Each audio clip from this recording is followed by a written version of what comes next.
আজ আমি এই সুন্দর ছবিটাকে অ্যানালিসিস করে বলবো যে ছবিটা এঁকেছে সেই মুহূর্তে তার মনে কি চলছে, সে কোন পরিস্থিতির মধ্যে দিয়ে যাচ্ছে। মানুষটি ভাবছে আমাকে অনেক কিছু মেনে নিতে হয়, অনেক কিছু সহ্য করে নিতে হয়, এই জন্য মনের কোণায় ধীরে ধীরে দুশ্চিন্তার জন্ম হচ্ছে।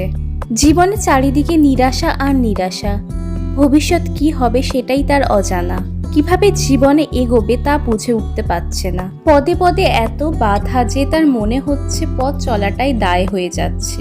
জীবনে ফাদার ফিগারের ইনফ্লুয়েন্স আছে একটু বেশি। তার ফাদার ফিগার অনেক সাপোর্টিভ।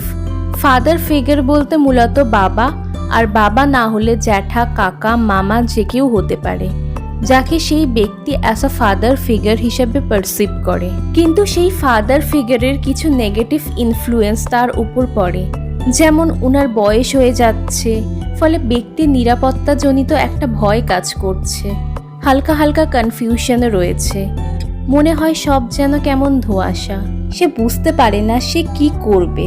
তার ফাদার ফিগার তাকে আটকে রেখেছে, কড়া শাসন করে হোক, বাড়িতে আটকে রেখে বা স্বাধীনতা খুব একটা না দিয়ে, যেভাবেই হোক না কেন তার কিছুই করার নেই, ফলে সে ইমোশনাল হয়ে পড়ছে। তার ইচ্ছা করে দূরে কোথাও চলে যাই, যেখানে আমাকে কেউ খুঁজে পাবে না। যখন ভাবে আমি স্বাধীন হতে চাই, মুক্ত হতে চাই, তখন একটা আশা মনের মধ্যে কাজ করে। সে ভাবে এই পরিস্থিতিটা একবার কাটিয়ে উঠতে পারলে সিচুয়েশনটা হয়তো কিছুটা বেটার হবে। ব্যক্তিটি মাইল্ড ডিপ্রেশনে ভুগছে, খুবই শান্তিপ্রিয় মানুষ, কিন্তু শান্তির অভাব জীবনে। এইভাবে চলতে থাকলে পরবর্তীতে মডারেট সিভিয়ার ডিপ্রেশন হওয়ার একটা চান্স থেকেই যাচ্ছে।